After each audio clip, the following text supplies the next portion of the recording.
Hey everybody, Jim here. Right now I'm in the neighborhood of Okachimachi, which is a neighborhood directly adjacent to Akihabara. That little overpass might look familiar to some of you King of Fighters fans.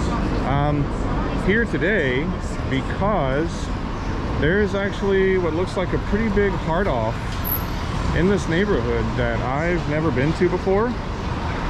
So I'm here to pay my first visit there and hopefully find some good stuff. Google Maps has been really helpful, like all the pictures you can look at on Google Maps, so I can see which hard-offs actually have like a nice little selection of retro games. So we're gonna take a short walk to this hard-off, and then we're gonna dig around through some games, hopefully find some good stuff. So stick around, we'll be there momentarily.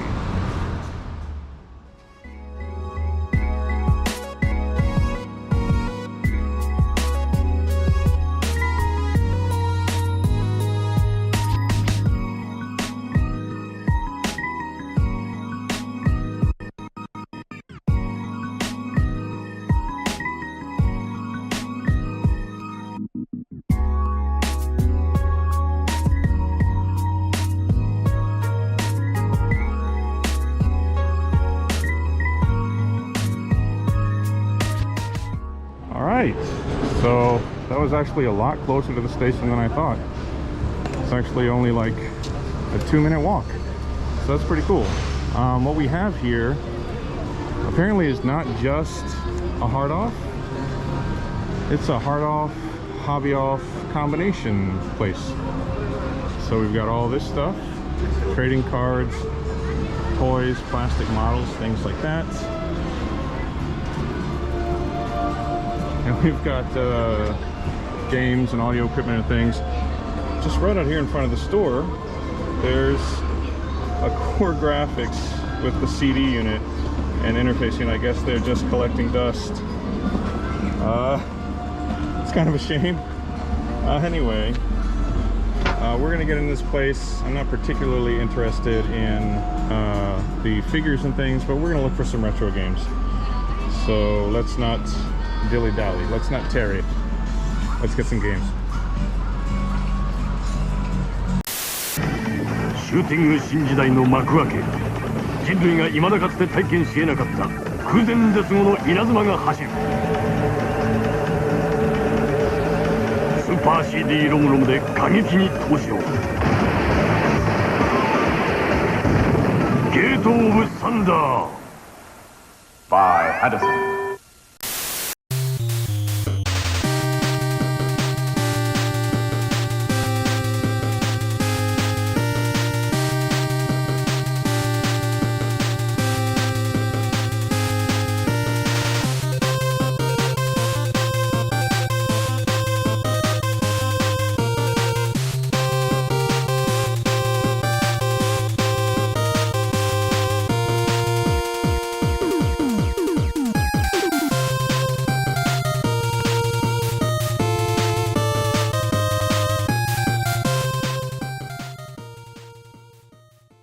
All right, getting started in this lovely little hard-off, which sounds weird now that I say that out loud. Lovely little hard-off. We got a case here with some Switch and Switch Lite, DS, things like that. Not really what I was here for, though. As we're gonna see, there was an impressive amount of retro stuff crammed into this little space here. So getting started with some PS1 games. They had some nice things to choose from here, including some good old Uno. Who doesn't like Uno? I certainly do. Ace Combat 3, which was the first Ace Combat game I played, actually, and I really liked it.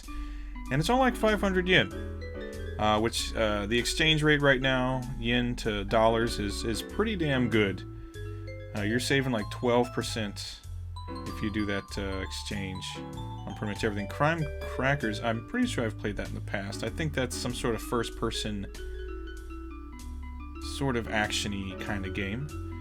But I don't think I have that in the collection anymore. That's one of those those oldies I probably sold last time I was in the US. Kizuari on this Super Puzzle Fighter 2 means there's some damage to it, so the price is down a little bit, but that's being sold for like 1,000 yen, which is like, I think right now that's like a little under $9. That's pretty good. That's a really great game.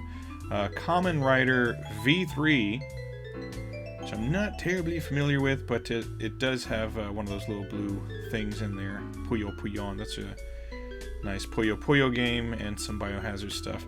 If it has that little blue tag inside the plastic wrap, that means that the game is behind the counter. I guess it's too precious to just leave out on the shelf, so it's just too valuable. So they've got it behind the counter somewhere. One of the Spectral Force games.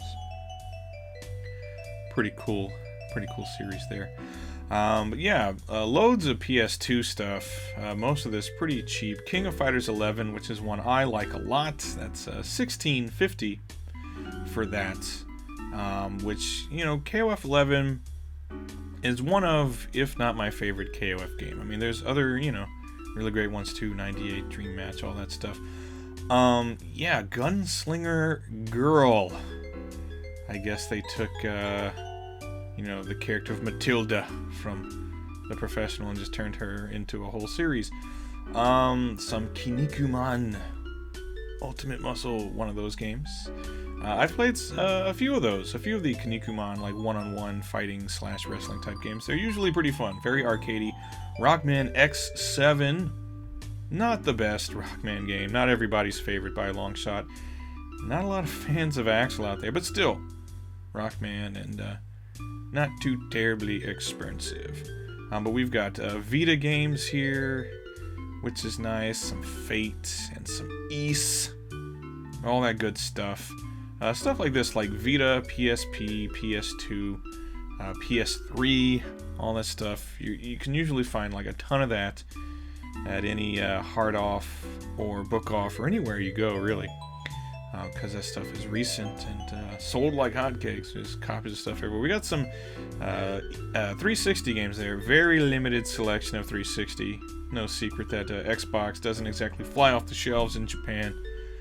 And that's okay, but we got a lot of DS, 3DS, Wii, all that stuff. If I'm going over it a little quickly, it's because that's not really what I'm in the market for right now. I'm looking for that old stuff. 64-bit and under, baby. Some Snowbow Kids by Atlas. Very fun. Good stuff. So just a handful of N64 games here. N64, historically not my favorite console, but undeniably some classics for it. We got some Switch as well, like Astral Chain, which I still haven't played, but I've heard really great stuff about. But when it comes to my Switch, there's certain things I've been playing a lot of. As we look at some box Super Famicom games here, looking lovely. A lot of the first-party stuff up front and center. But no, just like playing a lot of the Ys games on Switch, and you know, replaying like Zelda and things like that. Seiken Densetsu 3, which I think I said was like the best Super Famicom game that was only released in Japan. Ganbare Goemon, the first one, which did get a US release as Legend of the Mystical Ninja, I do believe. But the sequels, however, did not get an international release. Muscle Bomber, great game, aka Saturday Night Slam Masters, and I can't decide what is a better title. Dragon Ball Z Super Butoden 3.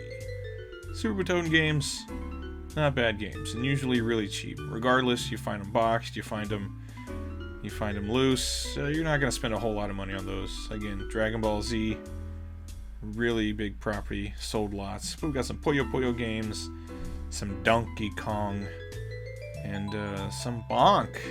A little bit of Super Ginjin. So that's nice. Who doesn't like them some Bonk action? It's only like 20 bucks. Not bad at all. And ActRaiser, also about 20 bucks for a boxed copy. And that's great. I still have not played, there's like a new ActRaiser game now, right? Still haven't played that yet, which I should, because I am quite the fan of the first and second ActRaiser games. They're both fun, both great graphics, awesome soundtracks. Super Bomberman 2, that's fun. There are a whole bunch of Bomberman games on the Super Famicom that were not released outside of Japan, which is too bad. We got some Sailor Moon stuff here, including Sailor Moon R, which is, I believe, the second beat-em-up, and it's pretty good. Fun two-player beat-em-up action. Sailor Moon S, which is the one-on-one fighter, which I've seen people actually playing at like tournaments and stuff in the recent past, which is like baffling to me because it's not a really great 2D fighter. And another Sailor Moon S game, one of the puzzle games. There are like 3 Sailor Moon puzzle games on the Super Famicom. And then we have, what is this, Panic Bomber? Some Bomberman puzzle action, if that's your fancy, which I don't see why it wouldn't be. And then this one, very cool. I believe this is like the 4th Ganbare Goemon game on the Super Famicom. Good stuff. Really fun. Any Goemon game. There's Ganbare Goemon 2, 3, and then that one which is sort of like a side story game, I guess. But they're all great. We have some more really good stuff here. Yu Yu Hakusho 2, Dragon Ball Z Super Saiyan Densetsu, all that stuff. And then all these loose cards just hanging on little tabs here. And which is nice. I like that. Instead of having them all just like stacked together or whatever, you can kind of just look, and it's very easy to just browse and look at the front covers, and you know exactly what you get. But we got all kinds of stuff. We got Ranma, we got Captain Tsubasa, we got Dragon Quest. So many great games, and then a bunch of boxed Famicom games here, including Okami, Wolf of the Battlefield, aka Commando. But a great game, no denying, classic. And some Top Gun, which, you know, yeah, it's like a pain in the ass to land on that stupid aircraft carrier, or it probably isn't. It's probably something like very simple and easy to do. And the second Top Gun game, Top Gun Second Mission, is that what it's called in the US? It's probably much easier to land it than I recall. I just never learned how to. And then a whole bunch of loose cards here, and we got some good stuff. But we got a boxed copy of Goonies, the original. And then I just depreciated the value. Thank you, Jim. That's very nice of you. Just drop it. Put that anywhere, pal. The original Goonies, which I don't think we got in the US. I think we got Goonies 2. And the first one remained on the Famicom and like MSX and stuff like that. More loose Famicom games, including some Kunio-kun Soccer, Transformers, which is a horrible game, but people like it anyway because it's Transformers. Gradius, one of my all-time favorites, even though, you know, the PC Engine version is my fave as far as console ports go. Can't go wrong with the Famicom. Some 1943, all these good things. Good.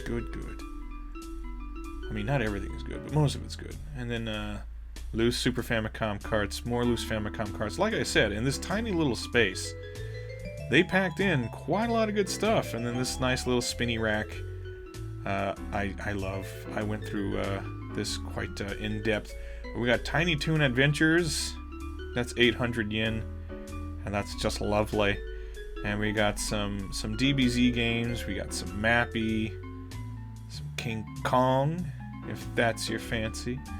Some Valkyrie, Pro Wrestling, ER Kung Fu. Just good stuff. And then here I had to stretch the old arm out to get up this high, difficult to reach little corner over here. But we got all kinds of good stuff. We got Yoshi's Island. We got Poppin' Twinbee. I love that game. Rockman X, one of my favorite games of all time. G Gundam. A little bit of Cosmo Gang. And again, more other good stuff. Mario RPG, ActRaiser, Super Donkey Kong, Ranma 1/2, Bomberman. Just value as far as the eye can see. And what's better than that? And then a very convenient, lovely little handheld section with plenty of Game Boy games. And as you can see, no shortage of these damn Pokemons. Which, growing up as a kid, you know, when Pokemon was big, I never gave a damn about Pokemon. I don't know what the deal was, but we got Rockman 2. Great stuff on the Game Boy. Other good stuff there. Some Kirby. Things like that. And even some Famicom Disk System, which is great because I don't come across too much Famicom disc. We've got Kamen Rider Black, and that's pretty cool. There was also, you know, some other very good stuff up there, and then some more loose Famicom carts to browse. Star Wars, Rockman 5, my favorite of the original Rockman games. Even some Dragon Ball and some little Ninja-kun. And then the glass case. Back there you can see Gunmu Martian Memory, which is the Battle Angel Alita game. It's pretty damn cool. I reviewed that game long ago, but there's Star Wars, Fatal Fury Collection. They had some pretty cool stuff back there. And to wrap things up, we're going to take a look at some consoles here, because they had quite a lot on offer, including this boxed Famicom, like a special, I guess, UV cable, like a little converter maybe.